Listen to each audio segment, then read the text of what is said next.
Ito talaga yung isa sa pinakamaganda dito sa dagat namin guys. Kapag timpamukot na at nagit na ay naku, napakadaghan naman talaga at matatakhan ka sa kinilaw na napakasarap naman talaga at hindi natin ito papasailuin at mabubungkag at mawagtang na naman ang mga bahaw dito. Kaya samahan niyo kami. Hindi pa. Salub ko ba yung danggit basta kuan?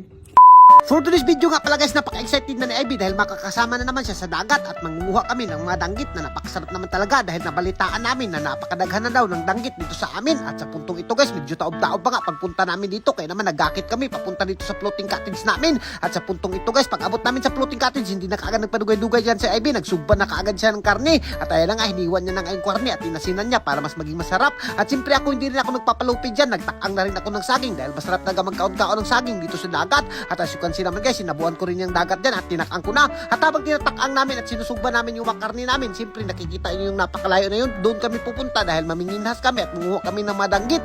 At sa puntong ito guys, medyo dagom-dagom pa nga, pero nako, asaram ng dagom o kaloyan guys, mangunguha nga pala tayo ng danggit. At sakto-sakto guys, andito si Uncle Dondon nanguha ng danggit na napakadaghan naman talaga at namukot siya at nagalisod-lisod siya mga siya sa pagpasaan ng mga danggit dahil napakadaghan ng kuha niya. At ito nga guys, tinabangan na kaagad namin sa pagtangtang dito. At sa puntong ito guys, nagsima-sima muna ako ng danggit dito dahil hindi na talaga ako nakaantos guys. Talagang kumain ako dito ng isang bisis na danggit. Alam nyo ba guys, napakasarap talaga ng danggit kapag napaka-presko. Medyo karubkub talaga yung danggit kapag preskoher at bagong kuha. At sa puntong ito guys, inabutan pa nga kami ng napakakusog na uwan dyan pero hindi pa rin kami nagpalupig dyan. At ayun na nga yung kuha namin na danggit, nadalhin na namin to sa floating cottage namin. At sa puntong ito, pag abot namin sa floating cottage, tama-tama na yung sinugba ni Ivy at medyo pagod-pagod na. Dito hindi na kami nagpalangan-langan pa, talagang minaniho na kaagad namin at hiniluan na namin yung mga isda na nakuha namin. At sa puntong ito guys, kung nakikita nyo, talagang napapaksiw nga pala kami dito dahil napakasarap rin yung pinaksiw dito sa dagat. At as you can see naman guys, talagang hindi na ako nagpadugay-dugay yan, tinakang ko na kaagad. At saktong-sakto naluto na rin yung sinugba ni Ivy, hiniwa niya na. Medyo pagod-pagod nga lang yung sinugba ni Ivy dahil nanginhas-kinhas crazy siya at nakalimtan niya yung sinugba niya.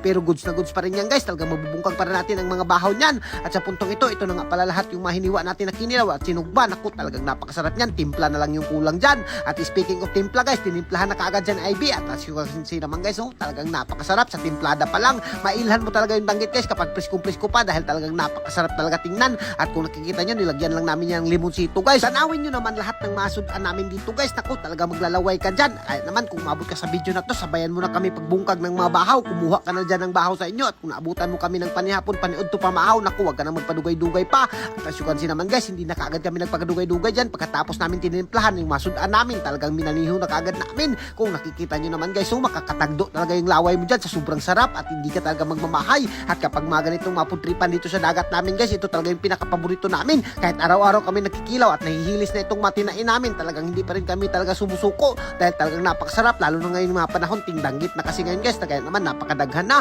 At as you can see naman guys, binanatan ko rin yung pinaksiw dyan, yung pinaksiw na napaka-presko pa at talagang hindi ka magmamahay dyan guys dahil tignos-tignos pa yung unod kapag magpinaksiw ka dito sa dagat. Isa rin talaga ito guys sa pinakamasarap na pagkain, itong mga danggit dito sa dagat namin guys. Ito talaga yung pinakapambato namin, lalo na kapag gagmay-gagmay pa, nako, napakakarungkub talaga kilawin. At siyempre dahil medyo dugay-dugay si Ivy, hindi nakasama sa akin sa dagat, kaya naman talagang natatagawan siya. At ayun na nga, hindi niya na pinasaylo yung mga bahaw dyan at pati yung mga danggit na pinakapaborito niya sa buong mundo, hindi na rin pinasaylo. At napakasarap pala ng kain namin dito guys dahil nasa labas kami ng floating cottage namin dahil medyo landong-landong at napakaaliwalas pa. Talagang nahurot nga namin yung mga bahaw dito. Kung nakikita nyo naman guys, nagkagulyang lang yung makamot namin. At hanggang dito na lang muna siguro kami guys. At kung ganahan ka sa mga video namin, huwag mo kalimutan i-like at i-share para mas marami pa tayong food trip. Thank you and God bless you all. Mabuhay kang lahat yan mga idol hanggat gusto nyo.